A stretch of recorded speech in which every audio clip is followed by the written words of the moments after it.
The darkness before dawn on that particular Tuesday in early June carried with it a peculiar quality of silence that Klaus Richter would remember for the rest of his life. As an Oberleutnant in the 352nd Artillery Regiment, he had experienced many pre-dawn watches along the Normandy coastline, but this one possessed an atmosphere he couldn't quite identify at first. A dense fog had rolled in from the English Channel during the night, wrapping the coastal fortifications in a blanket of grey dampness that seemed to muffle every sound, every sensation. The temperature had dropped enough that his breath formed small clouds in the air before him, and the perpetual smell of the sea, that mixture of salt and organic decay, filled his nostrils with each inhalation. The time was approximately 5 o'clock in the morning when Richter positioned himself at his usual observation point. His shift had begun in the ordinary way, with the routine checks and the familiar rhythm of military procedure that had governed his life for so many years.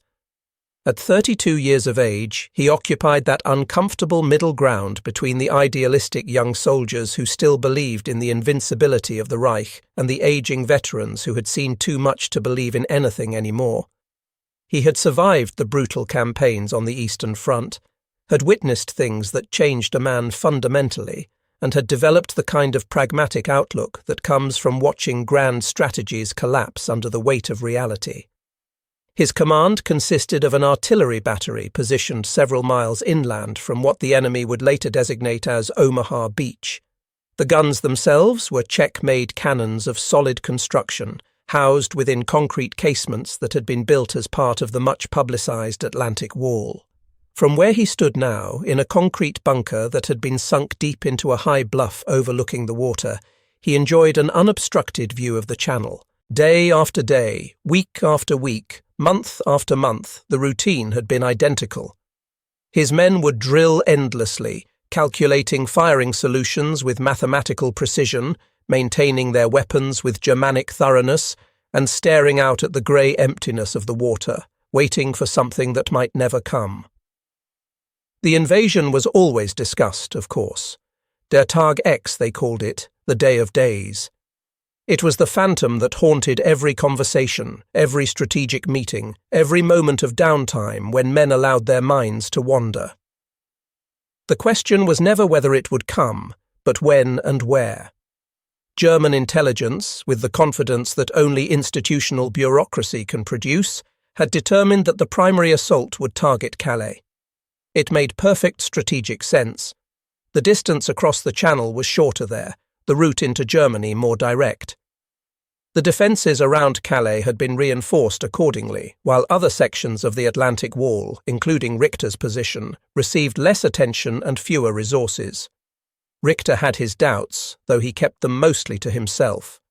He had been a soldier long enough to understand that reality and strategy often diverged in unexpected ways.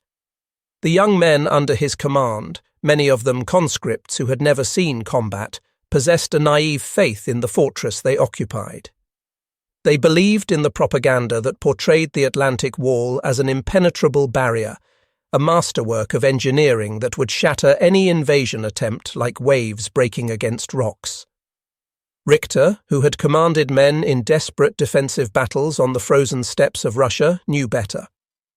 He understood the difference between what propaganda declared and what concrete and steel could actually accomplish. The Atlantic Wall itself was more concept than reality in many places. Yes, there were impressive fortifications at key points, bunkers with thick walls and commanding fields of fire. But between these strong points stretched long expanses of coastline where defences were incomplete, where minefields had gaps large enough to drive a truck through, where the various fortified positions could be isolated and overwhelmed one at a time. Richter had walked the local area extensively during his time in Normandy. He had noted the shortcuts that local farmers still used to move between fields, the dead zones where observation was impossible, the weaknesses that any competent attacking force would identify and exploit. The weeks leading up to this particular June morning had been marked by escalating tension. Field Marshal Erwin Rommel, the legendary Desert Fox, had been tasked with strengthening the coastal defences, and he had attacked the assignment with characteristic energy. Rommel understood something that the comfortable strategists in Berlin seemed unable to grasp. If the Allies established a foothold on the beaches, if they managed to get their men and equipment ashore in substantial numbers, then the war in the West was effectively finished. Allied air superiority was absolute. Any German reinforcements attempting to move toward the coast during daylight hours would be annihilated from the air before they could reach the battlefield. The invasion had to be defeated on the beaches themselves in the first hours, or it could not be defeated at all. Under Rommel's direction, millions of mines had been laid. Thousands upon thousands of steel obstacles had been planted in the tidal zones, wicked structures designed to rip the bottoms out of landing craft. The soldiers had nicknamed them Rommel's asparagus, and they had devoted countless hours to installing them in the sand and surf. Concrete had been poured, guns had been positioned, firing lanes had been cleared. The whole operation had the feel of men preparing for an examination they knew they might fail, working desperately to shore up weaknesses before time ran out. Then, on the 5th of June, the weather had turned dramatically for the worse. A storm system had moved in with surprising speed, bringing high winds and rough seas that made the channel dangerous even for experienced sailors. The German Meteorological Service, staffed by competent professionals using the best available methods, had analysed the conditions and delivered their verdict with confidence. An invasion would be impossible for several days at minimum.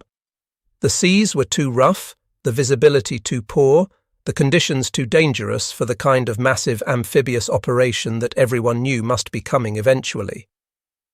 This forecast had a profound effect on the German command structure. Senior officers who had been maintaining high alert for weeks suddenly felt justified in relaxing their vigilance. Some left their posts to attend to other matters. Rommel himself, trusting the meteorological assessment, had departed France entirely to return to Germany for his wife's birthday. The storm, it seemed, had bought them a brief reprieve. The weather would keep them safe for a few more days, time enough to catch their breath, to rest, to prepare for the next round of waiting. So when Richter took his position in the pre-dawn darkness of June 6th, the general mood was one of routine procedure rather than high alert. The storm had passed through, leaving behind choppy seas and lingering poor visibility, but nothing that seemed immediately threatening. The watch was just another watch, the day just another day in the long string of days that made up military life. No one expected anything unusual. No one was looking for trouble. Richter had positioned himself facing east, toward where the sun would eventually rise and burn away the morning fog. He was thinking about nothing in particular, his mind in that neutral state that comes from performing familiar duties by rote when something caught his attention. It was subtle at first, just a slight irregularity in the uniform greyness of the fog-shrouded sea. He blinked, wondering if his eyes were playing tricks on him in the dim light. The irregularity remained. If anything, it seemed to be growing more distinct. He reached for his binoculars, a fine pair of Zeiss optics that were one of the small privileges of his rank. Bringing them to his eyes, he adjusted the focus and scanned the area where he had noticed the anomaly. His heart, which had been beating in the slow, steady rhythm appropriate for an early morning watch, suddenly began to accelerate. What he was seeing made no sense. It couldn't be what it appeared to be. He lowered the binoculars, rubbed his eyes hard with his free hand, and looked again with the naked eye. The irregularity was still there, and it was definitely growing larger. He raised the binoculars once more and forced himself to focus carefully, methodically, the way he had been trained. What he saw through the magnified lenses made his blood turn to ice in his veins. Ships, but not a few ships on a patrol, not a small raiding force attempting some limited objective. Ships in numbers that his mind initially refused to accept as real. He swept the binoculars slowly from left to right, and everywhere he looked, the view was the same. The horizon, which should have been empty water meeting empty sky, was instead a solid mass of dark shapes stretching as far as he could see in either direction. The initial shock gave way to a desperate need to quantify what he was seeing, to reduce it to numbers that his military training could process and report. He tried to count individual vessels, but it was immediately clear that such an effort was pointless. There were simply too many of them, packed too closely together. His brain, operating on instinct and years of professional experience, began automatically categorizing what he could see. There were capital ships out there, big ones, battleships and heavy cruisers whose massive silhouettes were distinctive even at this distance. Around them moved smaller, faster shapes, destroyers probably, circling in protective patterns. And then there were the others, the countless others, the landing craft and transports and supply ships that seemed to fill every available square meter of ocean. He continued scanning with the binoculars, his hands beginning to tremble slightly despite his efforts to remain calm. The sheer scale of what he was witnessing went beyond anything he had imagined possible. German intelligence estimates, which he had seen during briefings, had suggested that the Allies might be able to assemble perhaps 3,000 vessels for an invasion. That had seemed like an enormous number, almost unbelievable in itself.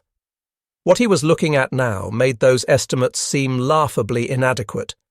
This wasn't just larger than expected. It was a completely different order of magnitude.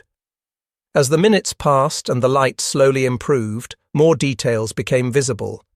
He could make out individual types of vessels now, could see the way they were organized into groups, could observe the purposeful movement as the massive fleet continued its approach toward the French coast.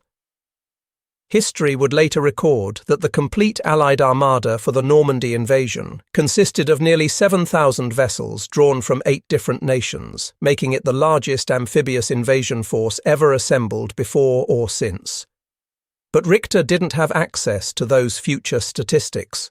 All he had was the view through his binoculars and the growing, crushing realization that he was witnessing something unprecedented in the history of warfare. The professional part of his mind, the part that had been trained in military operations and strategic thinking, tried to process the implications. This wasn't just an invasion force. It was a demonstration of industrial and logistical capability on a scale that rendered previous assumptions about warfare obsolete. Germany had spent years building fortifications, the Atlantic Wall that stretched from Norway to Spain. The Allies had responded by building something far more impressive, a bridge of steel and determination that could carry an entire army across the English Channel and deposit it directly onto the beaches of France. His hands were definitely shaking now as he grabbed for the field telephone. The device felt slippery in his sweating palms as he cranked the handle to establish connection. The line crackled and a tired voice answered from somewhere down the chain of command. Richter tried to keep his voice steady, professional, but he could hear the strain in his own words as he identified himself and his position. "This is Oberleutnant Richter at Observation Post 4, he said, each word carefully enunciated. "I have visual contact with the English Channel. There are ships approaching." The voice on the other end sounded annoyed at being disturbed, dismissive in the way that comes from dealing with false alarms and nervous subordinates. "We have received some reports of possible vessels in the area, Oberleutnant. Probably a limited raid or reconnaissance in force. Maintain observation and stand by for further orders." The casual dismissal, the obvious assumption that he was overreacting to something minor, snapped something inside Richter. He found himself nearly shouting into the telephone, abandoning the careful professional tone. "You don't understand what I'm telling you. This is not a few ships. This is not a raid. There are thousands of them. Thousands. The entire channel is covered from one side of my field of vision to the other. This is the invasion. The invasion is happening right now." There was a pause on the other end of the line, and Richter could almost hear the mental gears turning as the officer tried to process what was being reported. The response, when it came, was skeptical. The voice of a man who has been told something too extraordinary to accept at face value.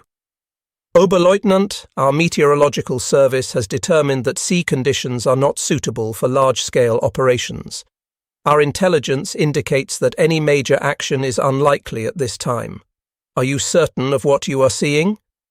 Richter felt a surge of frustration so intense it was almost physically painful.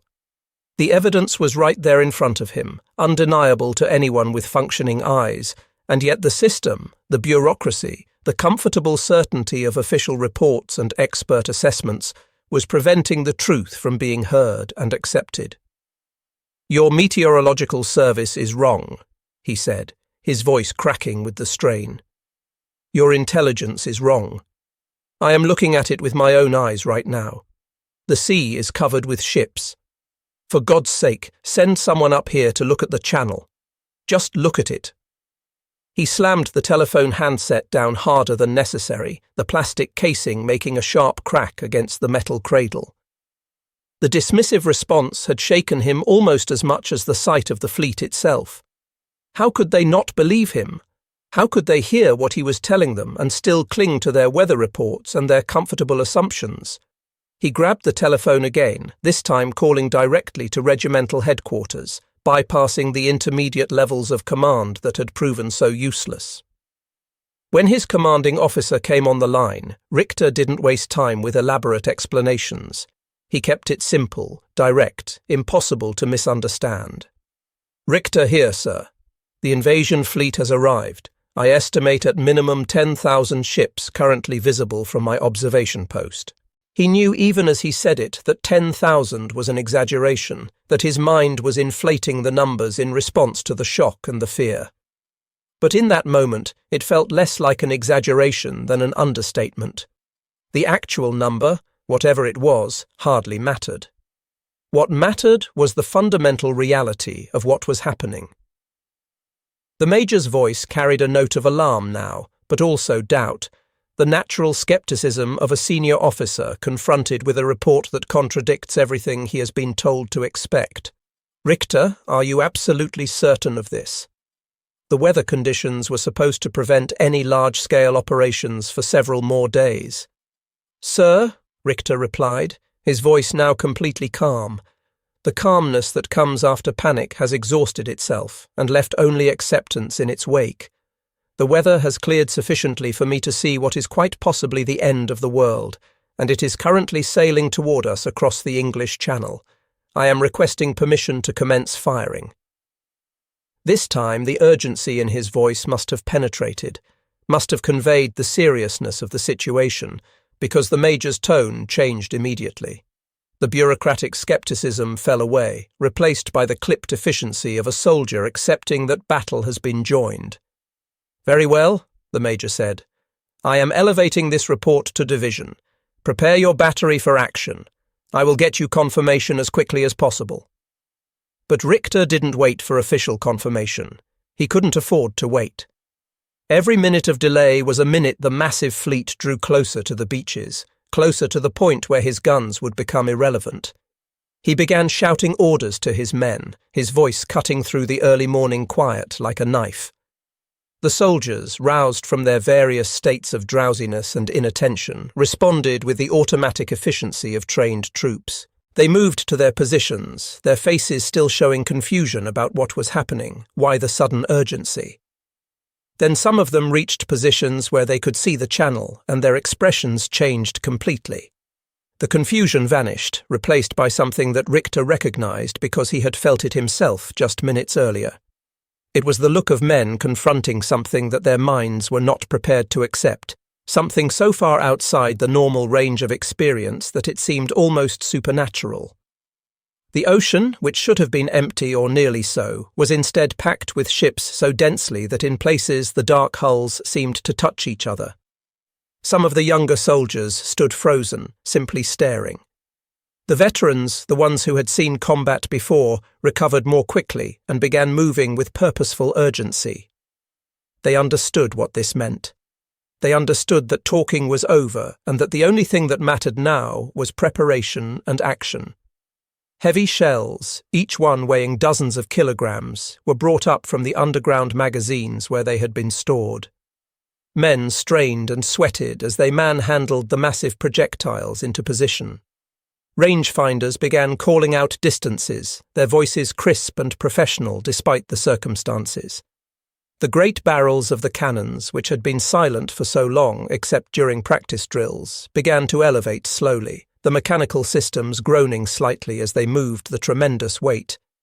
Richter stood at his observation post, binoculars pressed against his face hard enough to leave marks on his skin, and watched the enemy fleet continue its approach. He could see more details now as the light improved and the distance closed. The landing craft were beginning to form up into organized waves, preparing for their run to the beaches. He could sense, more than hear, a low vibration in the air, a thrumming that seemed to come from everywhere at once. It was the sound of thousands of engines, diesel and gasoline, all running simultaneously, a mechanical symphony that represented more concentrated power than he had ever imagined could exist in one place. The formal order to engage arrived shortly before 6 o'clock in the morning. It came through the telephone line in the form of a terse message from regimental command. All batteries are to commence firing at will. Engage targets of opportunity. May God be with you all. For Richter, the order was almost a relief. The paralysis of observation, the helpless feeling of watching disaster approach without being able to act, was finally broken. Now there was something to do, a concrete task that his training had prepared him for. He grabbed the telephone that connected him directly to the gun crews and spoke with absolute clarity, his voice cutting through the background noise. All guns, commence firing. Target the densest concentrations of vessels. Fire for effect. A moment later, the world erupted. The first cannon fired with a sound that was less heard than felt, a physical punch that hammered through the air and shook the earth beneath Richter's feet. Before the first gun had finished its recoil cycle, the second gun fired, then the third. The battery settled into a steady rhythm, the crews working with the practiced efficiency that came from months of drilling. The bunker filled with the smell of cordite and hot metal. Dust shook loose from the ceiling with each firing. Through his binoculars, Richter tracked the fall of the shells, watching for impacts. The first rounds fell into the water, sending up massive plumes of white spray. Misses, but close enough to demonstrate that the range calculations were approximately correct. The crews adjusted their aim based on the spotting, making tiny corrections to elevation and traverse. The next salvo was better. Richter saw explosions bloom among the tightly packed vessels. Whether they were scoring direct hits or near misses was impossible to determine at this distance, but they were definitely making the enemy uncomfortable. Then came what appeared to be a direct hit on an American destroyer. Through his binoculars, Richter saw a flash of bright orange followed immediately by a thick column of black smoke that rose up from the stricken vessel. The ship, which historical records would later identify as the USS Corrie, seemed to lose power, listing noticeably to one side. Whether it had struck one of Richter's shells or had also hit a mine would be debated later, but from his perspective in that moment, his battery had drawn blood. His guns had struck back against the massive fleet that had appeared from the fog. A ragged cheer went up from his men. They had hit something, damaged something, proven that they were not entirely helpless in the face of this overwhelming force. For a brief span of minutes, it felt like a genuine fight.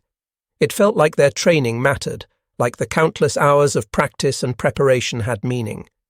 They were soldiers doing a soldier's job, and they were doing it well. But the feeling of triumph was desperately short-lived. Richter continued watching the fleet through his binoculars, and what he saw filled him with a cold despair that went deeper than any fear he had experienced in combat. The destroyer they had hit was indeed crippled, smoking and listing, eventually to sink. But the rest of the fleet showed no reaction at all. The tight formations didn't scatter in panic. The advance didn't slow.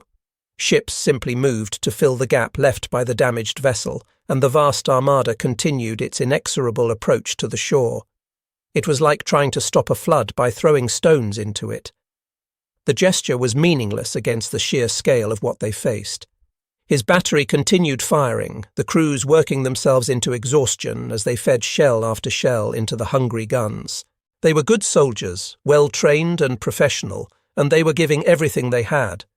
But for every ship they might harass or damage, 100 others sailed past untouched. The mathematics of the situation were brutally simple. They had a handful of guns. The enemy had thousands of ships. No amount of courage or skill could overcome that kind of numerical disparity. Richter lowered his binoculars for a moment to rest his eyes, and when he looked back at the overall tactical picture, he felt his stomach drop. The Allied battleships, massive vessels mounting guns far larger than anything the Germans had positioned along the coast, were turning broadside to the shore. The barrels of their main batteries were elevating, tracking toward targets on land. He had just enough time to realize what was about to happen before the horizon erupted with light. The reply, when it came, was overwhelming. It began as a rolling thunder from across the water, the sound of dozens of heavy naval guns firing in a coordinated bombardment. He saw the muzzle flashes, brilliant points of light against the grey background of sea and sky, like lightning trapped and weaponized. The shells, each one massive enough to destroy a building, began their arcing flight toward the French coast. There was a brief delay, a handful of seconds in which the laws of physics determined the shell's trajectory, and then the world around Richter's position began to come apart. The impacts were beyond anything he had experienced, even in the desperate battles on the Eastern Front. The ground itself seemed to heave and buckle under the hammering. Massive geysers of earth and rock erupted from the fields behind the coastal fortifications. Trees were shredded into splinters. Entire sections of the landscape simply vanished, replaced by smoking craters large enough to hide a tank.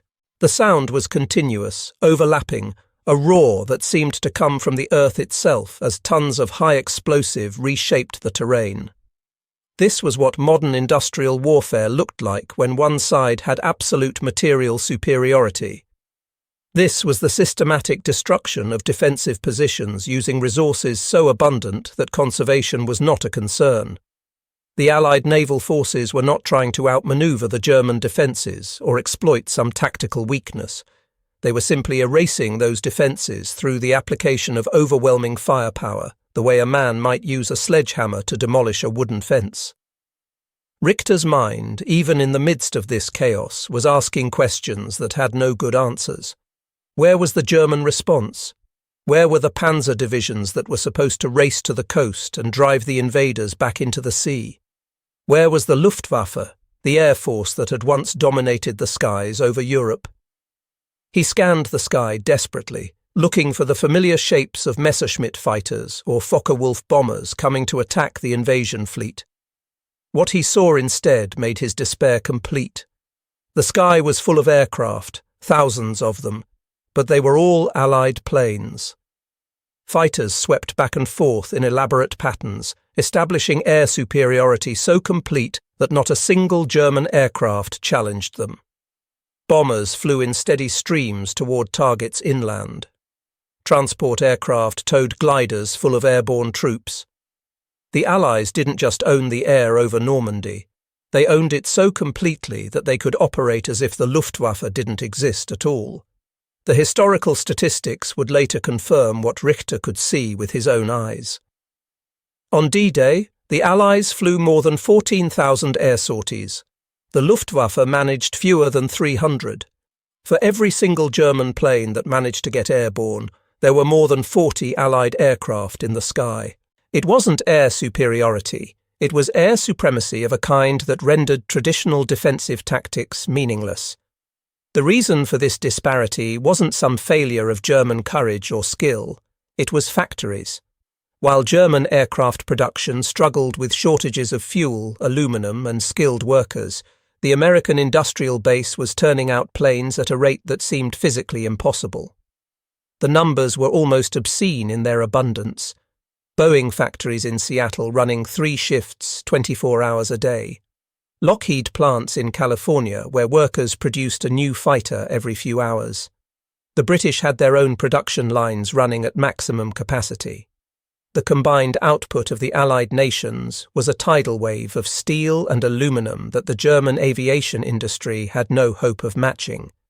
And then there were the tanks, the armoured vehicles that were supposed to be Germany's ace in the whole. Richter knew the reputation of German armour. The Tiger and Panther tanks were technological marvels, feared by Allied tankers for good reason. They had thicker armour, more powerful guns, better optics. In a one-on-one engagement, a Tiger tank was almost certainly superior to an American Sherman, but that superiority, impressive as it was on paper, meant nothing in the face of the production numbers. The mathematics were devastating. For every Tiger tank that rolled off a German production line, the Americans were producing dozens of Shermans. German industry in 1944, even working at maximum capacity under constant Allied bombing, could never manage more than about 2,000 tanks per month at its absolute peak. The United States alone, not counting British or Soviet production, was building more than 29,000 tanks that year. The Allies weren't planning to win tank battles through superior quality. They were planning to win by burying the panzers under an avalanche of good enough armour, accepting that they might lose 3 or 4 Shermans for every Tiger they destroyed and still come out ahead because they had 3 or 4 more Shermans behind those, and 3 or 4 more behind those, stretching back to factories that could replace losses faster than Germany could inflict them. This was the fundamental equation that Richter was confronting, standing in his observation post while the naval bombardment continued to tear the world apart around him. All the talk of German willpower, of ideological strength, of the superiority of a united, determined people over decadent democracies, it all dissolved into meaninglessness in the face of these brutal industrial facts. Nazi ideology had promised that determination and racial purity would triumph over materialism and diversity. But ideology couldn't stop a bomber. Willpower couldn't sink a battleship. Determination didn't make artillery shells materialize out of thin air. He and his men were excellent soldiers. They were brave, well-trained, experienced, professional. And none of it mattered because they weren't being outfought. They were being outnumbered and outproduced on a scale that made tactical considerations irrelevant. They were participants in a conflict where the outcome had already been determined by production charts and shipping manifests, by the output of factories in Detroit and Pittsburgh and Birmingham, by an economic system that could mobilize resources on a scale that Germany had never been able to match. The propaganda posters back home showed determined German soldiers holding the line against overwhelming odds, promised that final victory was inevitable through sheer force of will. But Richter understood now that it was all a lie, and not just a political lie or a morale-boosting exaggeration. It was a mathematical lie, a fundamental misrepresentation of reality. The German High Command must have known. They must have seen the intelligence reports, must have understood the production figures, must have realized that they were sending millions of men to fight a war that could not possibly be won. The question that haunted Richter was whether they had deceived themselves first, or whether they had known from the beginning that they were sending soldiers to die for a cause that was already lost. It was no wonder that in the final year of the war, as the truth became impossible to ignore, the rate of suicide among German officers had climbed dramatically. They weren't just fighting soldiers from America and Britain and Canada. They were fighting the full, unrestricted productive capacity of the global industrial economy, and the realization of just how outmatched they were could break even strong men. As the sun continued its climb into the morning sky, the theoretical discussions about industrial capacity became brutally concrete reality. The naval bombardment reached a sustained intensity that seemed impossible to maintain, a continuous rolling thunder that never paused, never slackened. The concrete walls of Richter's bunker vibrated continuously. Dust and debris fell from the ceiling in a constant rain. Through the narrow observation slit, through gaps in the smoke and dust, he could see the first waves of landing craft reaching the shoreline below his position. The Higgins boats, those flat-bottomed craft specifically designed for amphibious assault, drove straight up onto the sand. Their front ramps dropped, and American soldiers poured out into the surf and onto the beach. The German defensive positions, the machine gun nests and rifle pits that had been prepared specifically for this moment, opened fire immediately. The defending troops from the 352nd Infantry Division, men who had been told for months that this day would come, did their duty with grim professionalism. The machine guns began their terrible work, cutting down the first men to reach the beach, and then the next wave, and the next. From his elevated vantage point, Richter could see the full scope of the slaughter. The water along Omaha beach was turning red with blood, bodies piled up in the surf and on the sand. The Americans were being pinned down by murderous fire from the commanding heights. For a brief time, it looked like the defences might actually hold, like all the preparation and all the fortification might actually accomplish what it was meant to accomplish. The landing craft kept coming, but the men inside them were being cut down before they could organise an effective assault. It was a massacre, and the German defenders were winning. But then, once again, the industrial equation asserted itself with overwhelming force. Richter watched in fascination and horror as Allied destroyers began to manoeuvre in ways that seemed suicidal. Seeing the carnage on the beaches, seeing their infantry pinned down and dying, the destroyer captains made a decision that would prove decisive. They steamed directly toward the shore, abandoning the safety of deeper water, deliberately moving into ranges where they could be engaged by coastal guns. Some of these ships came so close to shore that they scraped their hulls on underwater sandbars. They were making themselves targets, taking enormous risks, all to get close enough to provide direct fire support to the infantry. The destroyers turned their 5-inch guns on the German bunkers and pillboxes, firing over open sights at ranges where they could hardly miss. The concrete fortifications that had seemed so formidable, that had been designed to resist artillery fire, began to crumble under the concentrated bombardment. Machine gun positions were buried under shell impacts. Observation posts were blown apart. The systematic German defensive fire began to slacken as positions were destroyed or suppressed. At the same time, strange vehicles began to appear on the beaches, machines that Richter had never seen before and could not immediately identify. There were trucks that seemed to drive directly out of the ocean and onto the sand, amphibious vehicles that moved from water to land with equal ease. There were tanks equipped with massive rotating drums on their fronts, flails that beat the ground as the tanks advanced, detonating mines before the main vehicle reached them. There were tanks with bridges mounted on their chassis, tanks with flamethrowers, tanks with specialised equipment for breaching obstacles. These were Hobart's funnies, as the British called them, specialised armoured vehicles that had been developed specifically to overcome the kinds of defences that the Germans had built. The Germans had nothing comparable. Their doctrine had focused on conventional defensive tactics, on positioning good troops with good weapons in strong fortifications and expecting that to be sufficient. But the Allies had studied the problem of amphibious assault with the methodical thoroughness of engineers solving a technical challenge, and they had developed specialised equipment for every obstacle they expected to encounter. It was yet another example of how industrial capacity and systematic planning were overcoming tactical considerations. The battle on Omaha Beach, which had looked like it might fail for the first hour, began to turn inexorably in favour of the attackers. Individual German strongpoints were isolated and methodically destroyed. Naval gunfire, directed by observers on the ground or in aircraft overhead, dropped shells with devastating accuracy on any position that revealed itself by firing.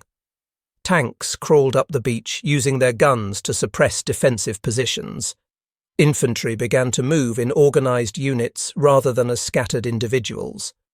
The process was brutal and costly, but it was working. The 352nd Division, which had been defending this sector, was being annihilated. Later estimates would suggest that they suffered somewhere around 1,200 casualties on D-Day itself, a catastrophic percentage of their effective fighting strength eliminated in just a few hours.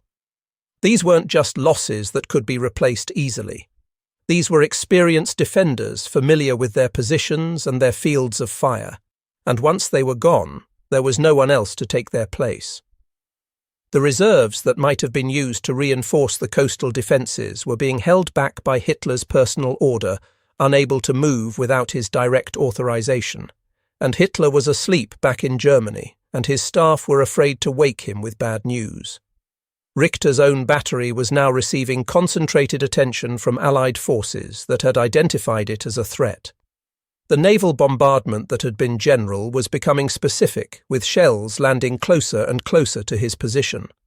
A direct hit on one of the gun pits sent a fireball climbing into the sky and killed the entire crew instantly. Another gun was knocked out by a near miss that damaged its traversing mechanism.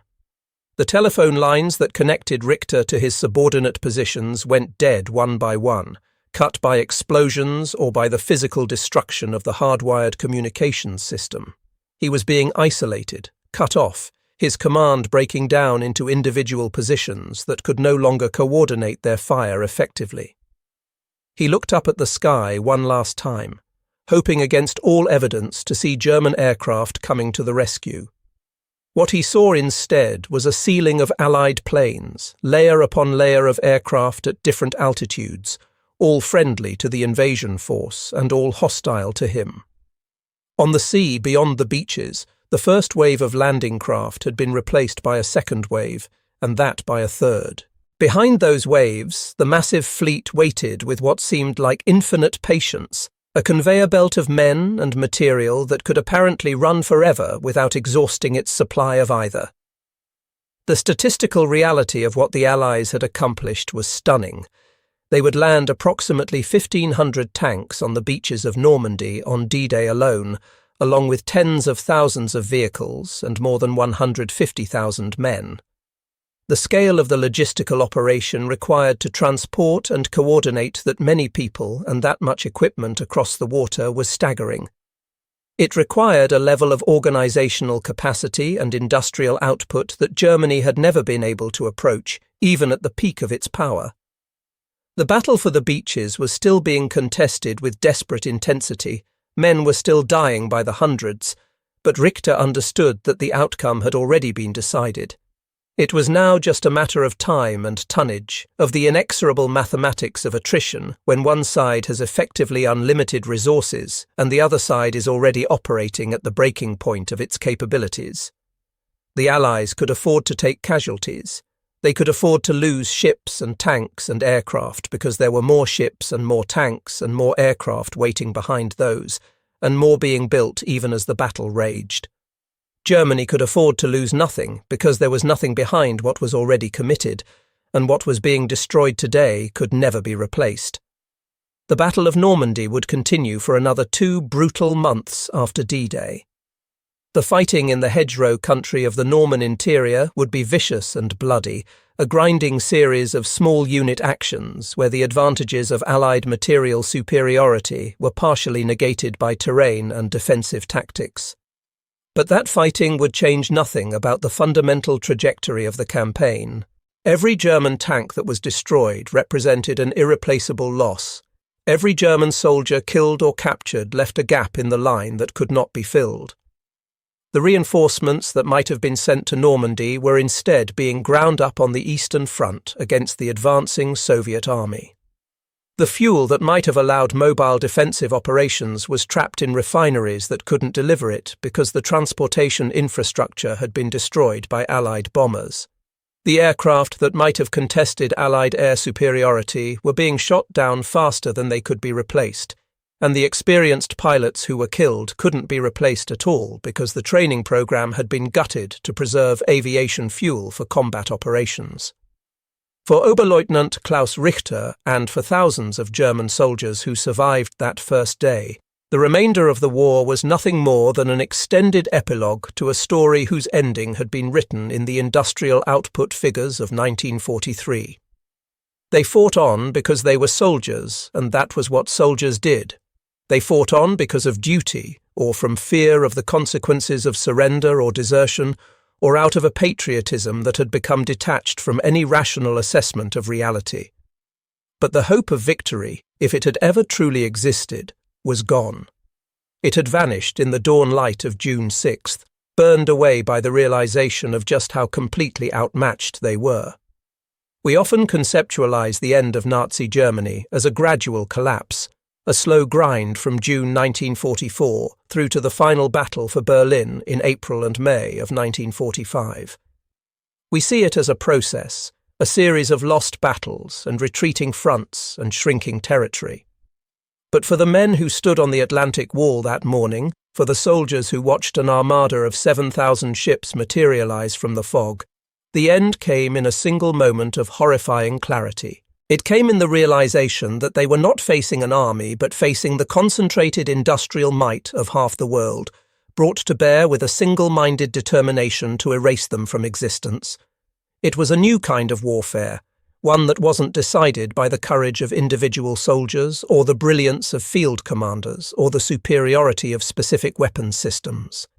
It was a war that was won and lost in the factories, in the shipyards, in the steel mills and aircraft plants and ammunition depots. It was a war where logistics mattered more than tactics, where production capacity was more important than operational art. For one German artillery officer, standing in a bunker on the coast of Normandy with powerful binoculars pressed to his face, watching a sea that had turned to steel and a sky that had gone dark with enemy aircraft, it was the morning when all the comforting lies fell away and the terrible truth became impossible to ignore. The war was over. Everything that came after was just the bloody process of making that reality official. The hours that followed that first terrible dawn passed in a blur of noise and violence and desperate action. Richter's battery continued firing as long as they had ammunition and functioning guns, each shot an act of defiance that accomplished nothing except to draw more Allied attention to their position. The bunker that had seemed so solid, so protective, became a trap as the naval bombardment concentrated on eliminating the German artillery positions one by one. The walls, 3 meters of reinforced concrete that was supposed to withstand anything short of a direct hit from the heaviest shells, cracked and shuddered under the sustained pounding. Richter found himself moving between positions almost on autopilot, checking on his surviving crews, making tactical decisions that felt increasingly meaningless in the larger context. One of his sergeants, a veteran named Müller who had been with him since the Eastern Front, appeared at his side during a brief lull in the bombardment. The man's face was grey with dust and streaked with sweat, his eyes showing the same hollow understanding that Richter felt in his own chest. "Herr Oberleutnant," Müller said, speaking loudly to be heard over the ambient noise of explosions and gunfire. "We've lost guns 3 and 5. Gun 2 has a cracked barrel and isn't safe to fire. We're down to half our ammunition stock. Do you have orders from regiment?" Richter almost laughed at the question. Orders from regiment. As if there were orders that could make sense of this situation. As if there were some tactical doctrine that covered what to do when facing an invasion force that seemed to stretch to infinity. He shook his head, gripping Müller's shoulder for a moment in a gesture of solidarity. "Continue firing as long as we have operational guns and ammunition," he told the sergeant. "Target the landing craft if you can see them. Make them pay for every meter of beach they take. That's all we can do now." Müller nodded, his expression suggesting he understood all the things that Richter wasn't saying. The sergeant moved off to relay the orders, leaving Richter alone with his thoughts for a moment. He returned to his observation position, driven by a compulsion to keep watching, even though what he saw only reinforced his despair. The landing operations were proceeding with mechanical efficiency now that the initial chaos had been overcome. The beaches that had been empty at dawn were now crowded with men and equipment. He could see tanks moving inland, could see columns of infantry advancing in organized formations, could see engineers working to clear obstacles and expand the beachheads. Offshore, the fleet had barely diminished at all. Ships that had discharged their cargo were already heading back across the channel to collect more, while fresh vessels moved in to take their place at the beaches.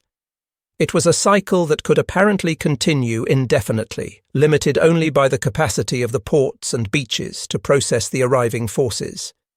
The Allies had clearly given thought to every aspect of this operation, had planned for contingencies and logistics with the kind of thoroughness that characterized their entire approach to the war.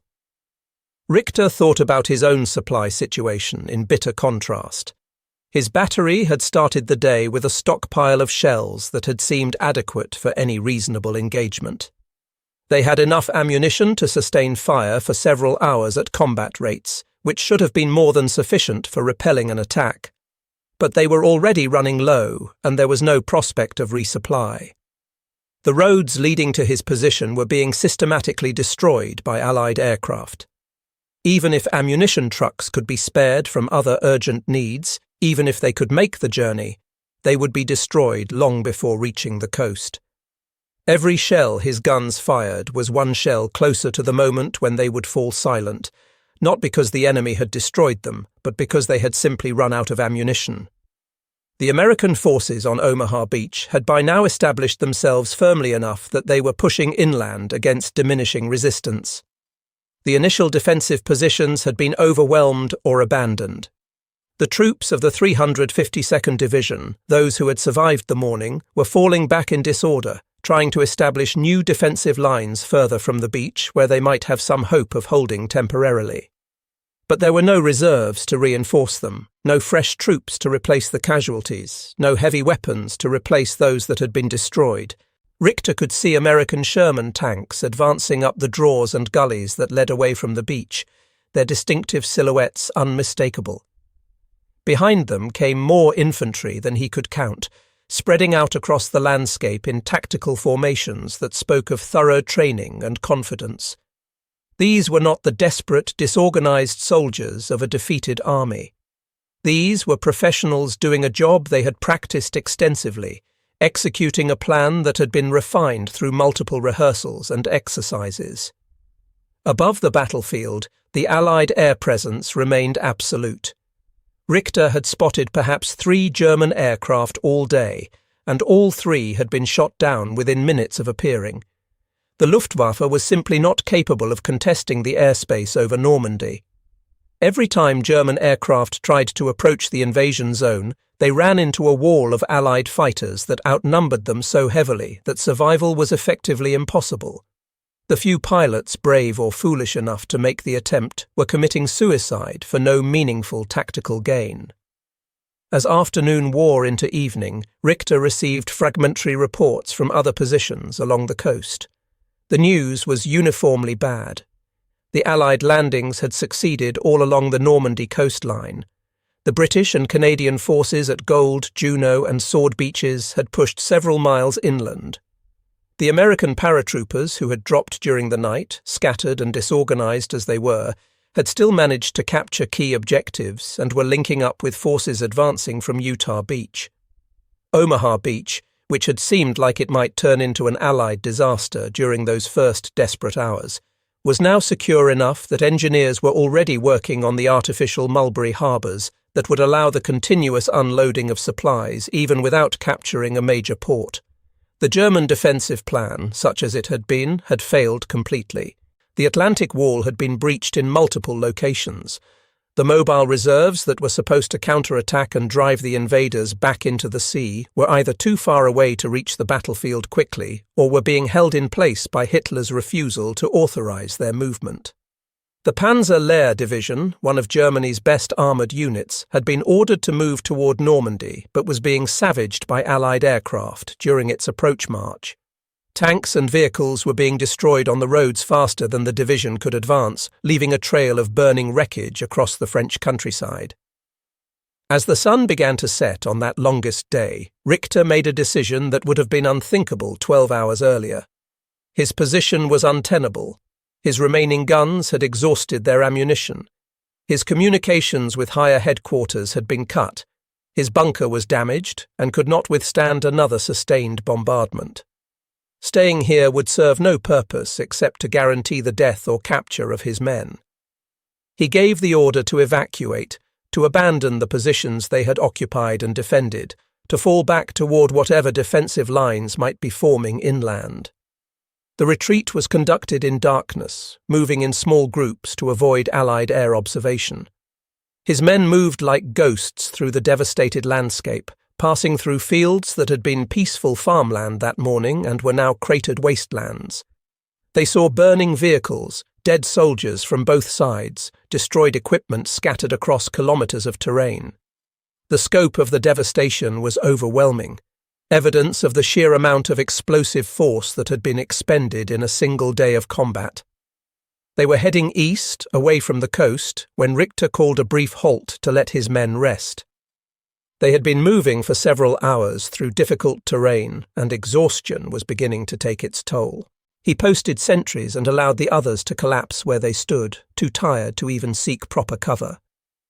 Müller appeared beside him again, offering a canteen of water that Richter accepted gratefully. "What happens now, Herr Oberleutnant?" the sergeant asked quietly. The question was simple, but it carried enormous weight. What did happen now? Where were they going? What orders would they receive? What was left to fight for? Richter drank from the canteen, the water cool and clean, despite everything, a small reminder that some normal things still existed in the world. He handed the canteen back and looked up at the sky, now fully dark, still faintly illuminated by the glow of fires burning along the coast behind them. "Now we keep going," he said finally. "We find whatever elements of the regiment are still intact. We follow whatever orders we receive. We continue being soldiers because that's what we know how to do." It was an honest answer, but not a complete one. The complete answer, the one he didn't speak aloud, was more complicated and more depressing. Now they would fight a series of delaying actions, trading space for time, falling back from one defensive position to the next as Allied forces expanded their beachhead and brought more men and equipment ashore. They would take casualties that could not be replaced. They would use ammunition and fuel that could not be replenished. They would watch the Reich shrink day by day, kilometre by kilometre, until there was nothing left but rubble and defeat. The Normandy campaign would drag on for weeks after D-Day. The bocage country of the Norman interior, with its thick hedgerows and sunken lanes, would prove ideally suited for defence, allowing German forces to exact a heavy price for every field and village. The fighting would be brutal and close range, the kind of combat where Allied material superiority was partially offset by terrain and by the stubborn professionalism of the defending troops. Individual battles would be won and lost, ground would be taken and retaken, casualties on both sides would be heavy. But the ultimate outcome was never in doubt from that first morning when Richter had watched the armada appear from the fog. The Allies were building up their forces faster than the Germans could bring reinforcements to the front. Every day, more tanks and trucks and artillery pieces came ashore. Every day, fresh divisions arrived to replace units that had been ground down in combat. Every day, the material imbalance became more pronounced and more decisive. The liberation of Cherbourg in late June would give the Allies a major port, dramatically increasing their supply capacity. The breakout from the Normandy hedgerows in late July, Operation Cobra, would shatter the German defensive line and unleash Allied armour into the open country of France. The attempted German counterattack at Mortain in August would fail spectacularly, consuming precious reserves in a futile attempt to cut the American forces in two. The Falaise pocket would close around the remnants of the German forces in Normandy, trapping thousands of soldiers and hundreds of tanks that could never be replaced. And through all of it, the factories would keep running. The American shipyards would keep launching new vessels. The aircraft plants would keep producing new bombers and fighters. The tank factories would keep rolling out Shermans and Cromwells and T-34s. The conveyor belt of Allied industrial production would continue its relentless operation, pouring resources into the war effort at a rate that Germany had never been able to match even at its peak. Richter would survive the Normandy campaign, though many of his men would not. He would retreat across France through that summer and fall, participating in the fighting withdrawal that would eventually carry the remnants of the Wehrmacht back to the Rhine and beyond. He would watch the Allied armies grow larger and more powerful, while his own forces became smaller and weaker. He would see the Luftwaffe disappear from the skies entirely. He would see panzer divisions reduced to battle groups reduced to companies reduced to platoons of infantry with no armour support at all. He would be there in the Ardennes in December when Hitler launched his last desperate offensive, throwing the final reserves into an attack that briefly pushed back the American lines before collapsing for lack of fuel and supplies. He would see the remnants of that attack retreating through Belgium and Luxembourg, leaving behind yet another field of destroyed tanks and dead soldiers. He would cross back into Germany itself in early 1945, fighting now not for victory, but simply to delay the inevitable, to buy a few more days or weeks before the final collapse. And through all of it, the memory of that June morning would stay with him. The image of a horizon filled with ships, more ships than should have been possible, a demonstration of power so overwhelming that it rendered resistance meaningless. That was the moment when the war ended, though the dying would continue for another 11 months. That was the moment when illusion shattered against reality, when propaganda dissolved in the face of undeniable evidence. In later years, when historians would analyze the outcome of the Second World War, they would point to many factors: the strategic errors of the Nazi leadership, the resistance of subject peoples, the courage of the Allied soldiers, the code-breaking efforts that gave the Allies crucial intelligence advantages. All of these things were real and important, but underlying all of them, enabling all of them, was the simple, overwhelming fact of industrial capacity. The Allied nations, led by the United States, had mobilized their economies for total war in a way that the Axis powers could never match.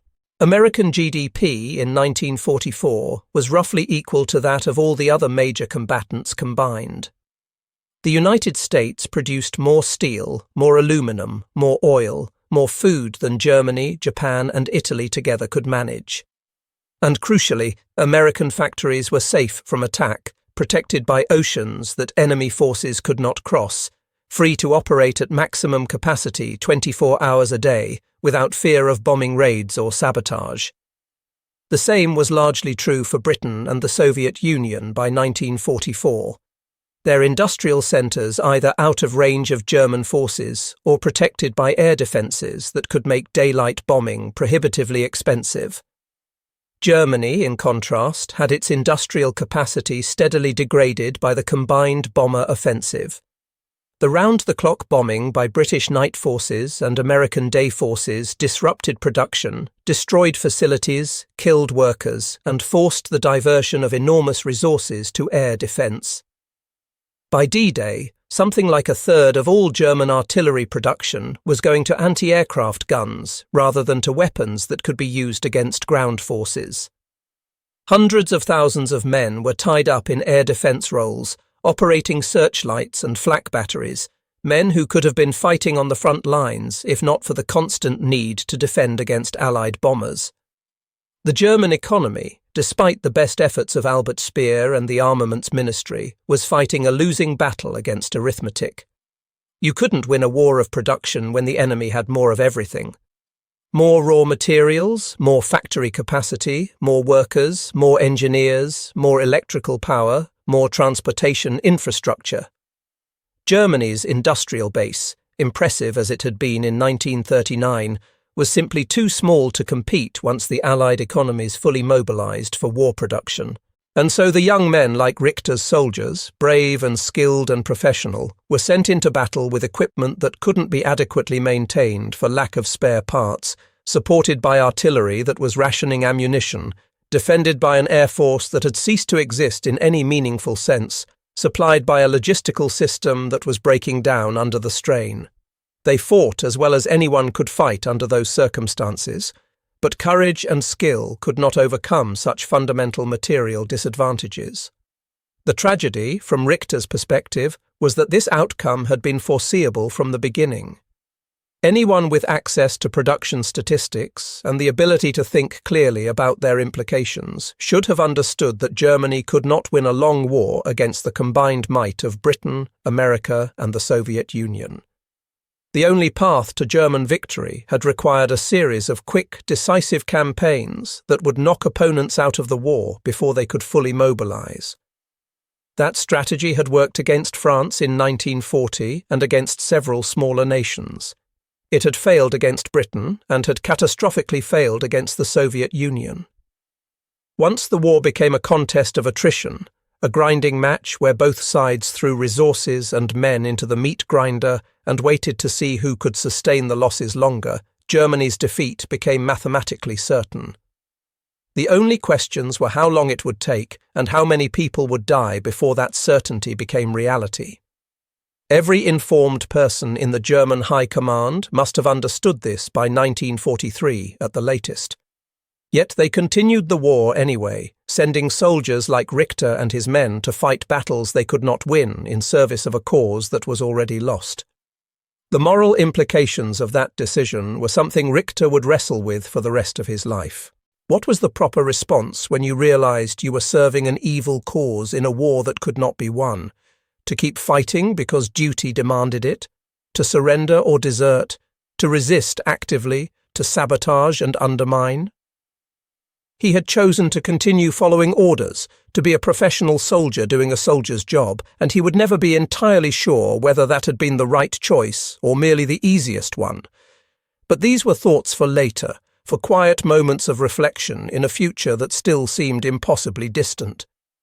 In the immediate aftermath of D-Day, there was no time for philosophy or soul-searching. There was only the next position to defend, the next order to follow, the next day to survive. The war continued its grinding course, and soldiers like Richter continued to fight not because they believed in victory, but because they didn't know what else to do, because the machinery of war, once set in motion, was nearly impossible to stop until it had exhausted itself completely. When the end finally came, in May of 1945, with the surrender of all German forces and the complete collapse of the Third Reich, Richter would feel not relief, but a strange emptiness. The cause he had fought for, flawed and evil as it had been, had at least given his life a structure and a purpose. Its absence left a void that would take years to fill. He would spend those years trying to rebuild some kind of normal life in a Germany that had been utterly transformed, destroyed and occupied and divided. He would have to confront what his country had done during the war years, the systematic murder and atrocity that went far beyond the normal brutality of combat. He would have to find a way to live with his own choices and actions. But he would always remember that morning in June when he had watched the invasion fleet appear from the fog and had understood in a single terrible moment what it meant. The Reich was doomed. All the propaganda, all the promises of final victory, all the talk of wonder weapons and fanatical resistance, it was all just noise meant to obscure a truth that was apparent to anyone willing to look clearly. Germany had started a war it could not win against enemies it could not defeat, and the price for that arrogance was being paid in the blood of millions. For Oberleutnant Klaus Richter, standing in his observation post on the coast of Normandy with powerful binoculars pressed against his face, watching an armada that filled the sea from horizon to horizon, that understanding came not as a gradual realization, but as an immediate, visceral certainty. The war was over. The outcome was no longer in doubt.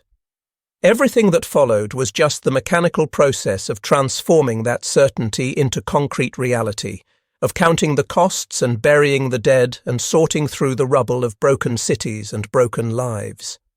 The moment of decision had passed. The future had been determined. All that remained was to live through whatever time was left and to bear witness to the end. The deeper implications of what he had witnessed that morning would continue to unfold over the months and years that followed. In the immediate chaos of the battle and the retreat, there was no time for reflection or analysis.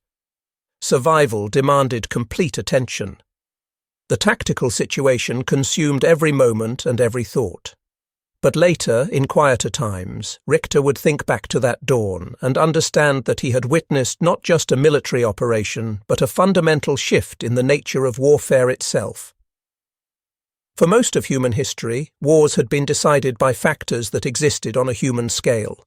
The courage of individual soldiers, the tactical brilliance of commanders, the discipline of formations, the sharpness of swords, or the accuracy of arrows.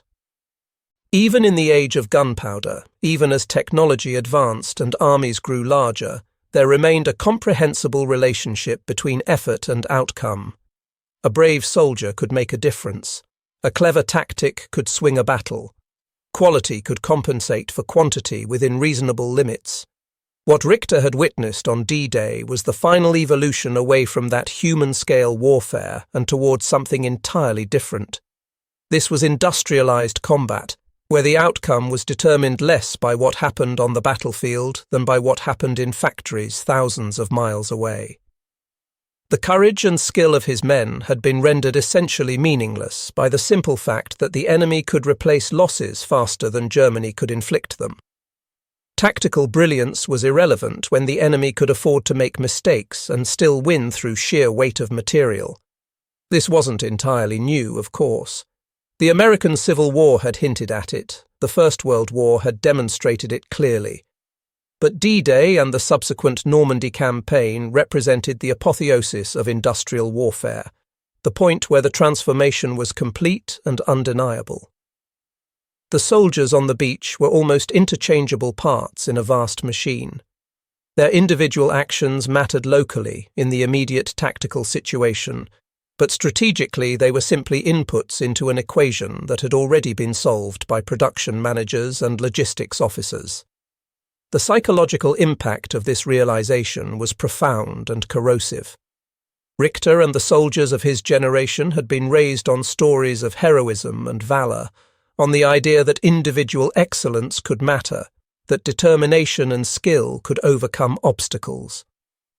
The entire edifice of military honor and tradition rested on the assumption that what soldiers did in combat had meaningful impact on outcomes. But if the war was really decided by factory output and shipping tonnage, if the battles were just theatre to play out a conclusion that had already been determined by economic capacity, then what was the point of any of it? What did honor mean when you were just a number in a production spreadsheet? These were the thoughts that haunted Richter during the long retreat across France and into Germany. He watched good soldiers die in pointless defensive actions that delayed the Allied advance by hours or perhaps days, but could never stop it. He watched officers plan clever tactics that worked exactly as intended and accomplished nothing of strategic value. He watched the Luftwaffe throw away its remaining pilots in attacks that were suicidally brave and completely ineffective. Every day brought fresh evidence that individual action was meaningless in the face of overwhelming systemic superiority. The German military had prided itself on tactical excellence, on the superior training and fighting spirit of its soldiers, on the quality of its officer corps. And all of that had been real. German soldiers generally were better trained than their Allied counterparts, especially in the early years of the war. German officers generally did show more tactical flexibility and initiative. German equipment, when it worked properly, was often technically superior. But none of it mattered enough to overcome a tenfold disadvantage in resources. This was perhaps the hardest lesson for professional soldiers like Richter to absorb. They had spent their entire careers in a system that valued excellence and expertise, that taught them that mastery of their craft would lead to success. To discover that their expertise was irrelevant, that they could do everything right and still lose because the enemy had more of everything, was to have the foundation of their professional identity stripped away. It was to realize that they were participants in a kind of warfare where professionalism itself had become obsolete. The political implications were equally troubling, though Richter was careful to keep such thoughts to himself during the war years. If victory or defeat was determined primarily by industrial capacity rather than by military virtue, then the whole Nazi ideology of racial superiority and will to power was exposed as hollow nonsense. The master race was being defeated not because they lacked courage or determination, but because they lacked factories. The triumph of the will was being crushed under the weight of mass production. All the propaganda about ideological purity and spiritual strength dissolved in the face of simple arithmetic. The Allied victory wasn't proving that democracy was morally superior to fascism, though it was. It wasn't demonstrating that free peoples fought harder than conscripts, though they often did. It was demonstrating that an economy based on free markets and distributed decision-making could outproduce a centrally planned economy built around the whims of a dictator. It was showing that the messy, inefficient process of democratic governance could mobilize resources more effectively than authoritarian command structures. These were lessons that the Nazi leadership had never been willing to learn, and that their ideology prevented them from even considering seriously. Germany had built an economy and a military around the assumption that quality would triumph over quantity, that a smaller number of superior tanks and planes and soldiers would defeat larger numbers of inferior ones. This assumption had worked against poorly organized opponents and in situations where German forces could concentrate their qualitative advantages. But against an enemy that had both quality and quantity, that could field equipment that was good enough in numbers large enough to be overwhelming, the German model had collapsed completely. The strategic bombing campaign provided a brutal illustration of this dynamic. German cities were defended by the most sophisticated air defense network ever created, with hundreds of thousands of dedicated personnel operating thousands of anti-aircraft guns and thousands of night fighters. The defences exacted a terrible toll on Allied bomber crews, with casualty rates that would have been considered unsustainable in any previous war. But the Allies sustained them anyway because they could replace the losses, and Germany couldn't replace what was being destroyed. Every bomber that went down over Germany took its crew with it, tragic deaths that represented enormous investments in training and equipment. But there were more bombers and more crews behind them, and behind those were factories building more bombers faster than Germany could shoot them down. For the German defenders, the situation was reversed. Every night fighter that was lost, every experienced pilot who was killed, represented an irreplaceable loss. The replacement aircraft coming from German factories were often built by slave labourers with inadequate materials, rushed through production with defects and weaknesses. The replacement pilots had fewer and fewer hours of training as the Luftwaffe tried to stretch its dwindling fuel supplies and its shrinking force of experienced instructors across an expanding need for new aircrews. Quality declined while demand increased, a death spiral that had only one possible ending. By the time of D-Day, the strategic bombing campaign had achieved something that might have seemed impossible a few years earlier. It had made Germany's air defences so effective that they consumed resources that might otherwise have been used against ground forces, while simultaneously making Germany's offensive air capabilities so weak that the Luftwaffe was effectively a non-factor in ground combat. The Western Allies were free to operate their tactical aircraft with near impunity, while German ground forces had to defend against air attack without any realistic hope of air support. It was a strategic achievement that would have been impossible without the industrial capacity to sustain heavy bomber losses indefinitely. The same pattern played out with naval forces.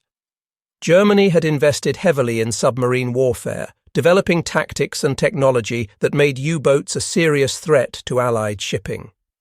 The Battle of the Atlantic had been genuinely close in 1942 and early 1943, with German submarines sinking merchant vessels faster than the Allies could replace them. But the Allies had responded not by matching German submarine quality, but by overwhelming it with quantity. More escort vessels, more patrol aircraft, better detection technology deployed across the entire Atlantic. By 1944, the U-boat force was still dangerous but strategically defeated, unable to seriously threaten the flow of supplies across the Atlantic. The invasion fleet that Richter had watched approaching the Normandy coast had crossed an ocean that German naval forces could no longer effectively contest. The ground war followed the same inexorable logic. German Panther and Tiger tanks were superior in most technical respects to Allied armour. In situations where German tanks could choose when and where to fight, they often inflicted lopsided losses on Allied tank forces. But the Allies didn't need to win tank duels on favourable terms. They just needed to continue advancing, to keep pushing, to trade 3 or 4 Shermans for every Panther if necessary, because they had 3 or 4 Shermans to trade and could get more tomorrow. German tank losses couldn't be replaced at anything like the rate at which they occurred. Allied losses were replaced almost immediately by fresh tanks arriving from the endless convoy of supply ships. The infantry situation was similar, though less dramatic. German infantry divisions tended to be better trained and more experienced than their Allied counterparts, especially in defensive operations. German machine gunners and mortarmen were generally more skilled at their craft. German non-commissioned officers showed more initiative and tactical awareness. In individual engagements, German infantry often achieved favourable casualty ratios against Allied attackers. But it didn't matter because the Allies had more infantrymen to commit to the attack, and the casualties they took were replaced faster than Germany could replace its losses. Every American or British division that was worn down in combat could be rotated out of the line and rebuilt with fresh replacements.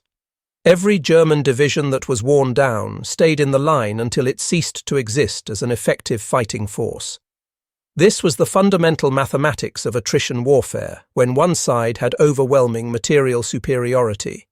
The side with more resources could afford to make mistakes, could afford to accept casualties, could afford to win ugly. The side with fewer resources had to play a perfect game just to slow down its inevitable defeat.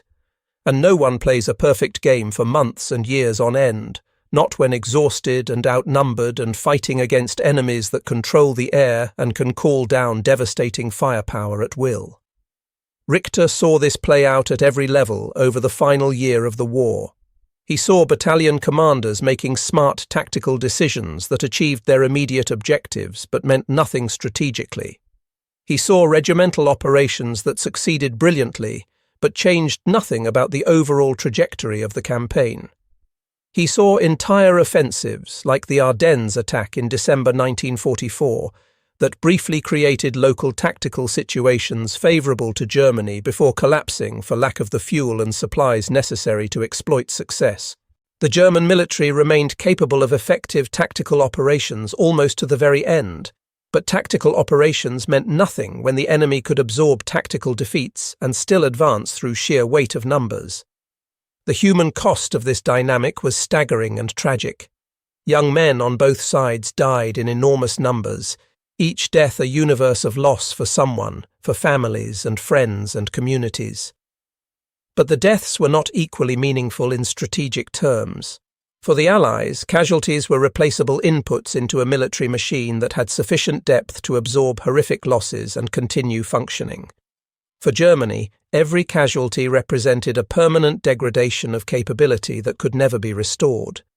This asymmetry made the human tragedy even more bitter, turned every German defensive success into a Pyrrhic victory that consumed irreplaceable assets to achieve temporary delays. Richter thought about his own men, the soldiers who had served under his command in Normandy and in the subsequent fighting. Many of them were dead now, killed in actions that had achieved nothing of lasting value. Others were prisoners, sitting out the rest of the war in camps far from home. A few had been wounded badly enough to be evacuated and might actually survive. And a handful still served with him, the lucky or unlucky ones depending on how you looked at it, still fighting because they didn't know what else to do and because desertion meant execution. What had their sacrifices accomplished? In the grand scheme, nothing. The outcome would have been the same whether they had fought brilliantly or poorly, whether they had been heroes or cowards. The industrial equation would have worked out the same way regardless of their individual actions. They had fought for a cause that was both evil and doomed, had given their lives and their youth and their future for a regime that had led them into disaster. The knowledge of this uselessness, this meaninglessness, was perhaps harder to bear than the physical hardships of combat or the fear of death. And yet they had fought and fought well, because that was what soldiers did, because duty demanded it, because their comrades depended on them, because the immediate tactical situation required action even when the strategic situation was hopeless. This was perhaps the deepest tragedy of the professional military mind, that it trained men to focus on their immediate responsibilities and objectives, even when the larger enterprise was revealed as futile. Richter could look at the strategic picture and understand with perfect clarity that the war was lost, that every day of continued resistance just added to the total of dead and destruction without changing the ultimate outcome.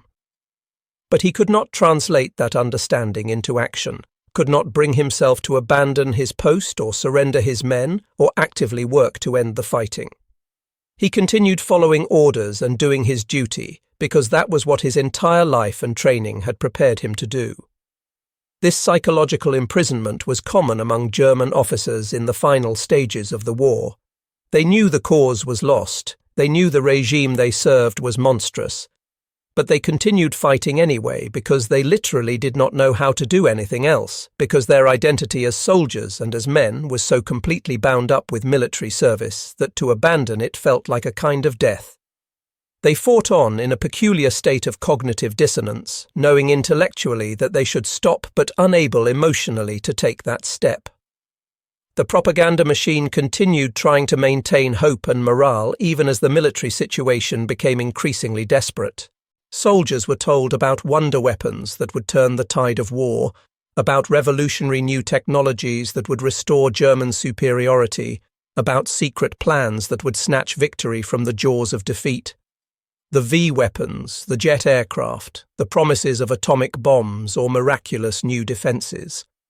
Some of these technologies were real, though none were developed soon enough or in sufficient numbers to matter. Others were pure fantasy, desperate lies told by a regime that had built its entire existence on lies and could not stop lying even as it collapsed.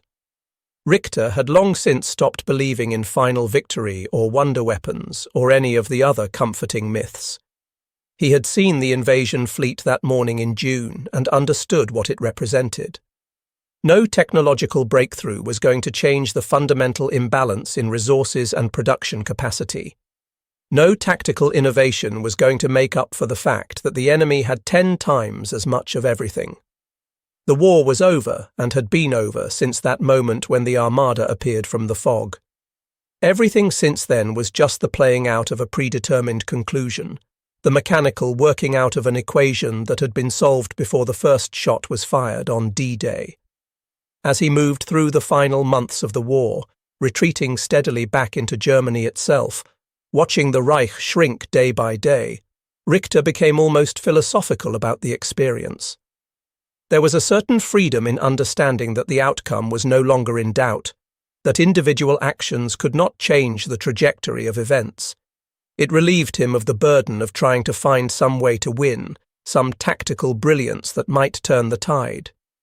He could focus simply on the immediate task of keeping his men alive as long as possible, of conducting orderly retreats, of defending positions for as long as they could be held before falling back to the next position. These were concrete, achievable objectives that gave structure to the chaos. He found himself thinking about history, about all the other armies that had fought hopeless defensive campaigns against superior enemies, about the countless soldiers throughout human history who had found themselves in similar positions. How many of them had known, really known, deep in their bones, that they were fighting for a lost cause? How many had continued anyway, driven by duty or honor or simply the lack of any better alternative? Military history celebrated the victors, the brilliant campaigns and decisive battles that changed the course of empires. But what about all the forgotten armies that fought skillfully and bravely and lost anyway because they were on the wrong side of a historical tide that individual courage could not reverse? The final collapse, when it came in the spring of 1945, was almost anticlimactic. The Allies had crossed the Rhine, were driving deep into Germany from both east and west. The Luftwaffe had ceased to exist. The panzer divisions were mostly memories, their tanks destroyed or abandoned for lack of fuel. The defences crumbled not because German soldiers suddenly lost the will to fight, but because there was simply nothing left to fight with. Ammunition stocks were exhausted. Fuel was gone. Food was scarce. Replacement soldiers were teenage boys and old men with minimal training. The military machine had run out of resources and was grinding to a halt. When Richter finally surrendered to American forces in late April, it was with a sense of profound relief mixed with equally profound emptiness. The war was over. He had survived. But what had he survived for? His country was destroyed, occupied, divided. His career as a soldier was finished. The regime he had served, evil as it was, had at least provided structure and purpose to his life. Its absence left a void that he had no idea how to fill. The victors would later debate endlessly about the causes of the war, about the failures of appeasement and the moral questions of strategic bombing and the decisions made at various conferences and the roles of different leaders. Historians would write thousands of books analyzing the military campaigns, arguing about decisions made and alternatives not taken. All of this was important and valuable. But for Richter, who had lived through it, who had stood on a bluff in Normandy and watched 7,000 ships appear from the fog, the essential truth was simpler and more brutal. The war had been decided by factories and shipyards, by production lines and supply chains, by the unglamorous work of millions of people who never fired a shot in anger but whose labour made Allied victory inevitable. The soldiers, German and Allied both, had fought with courage and skill and determination, but their efforts had been marginal to an outcome that was determined by forces operating far from the battlefield. The Second World War had been the first truly industrial war where this dynamic was fully realised, where the connection between economic capacity and military outcome was impossible to ignore or obscure. It would not be the last such war, but it would remain the clearest example, the proof that in modern conflict between industrialized nations, the side with more factories wins.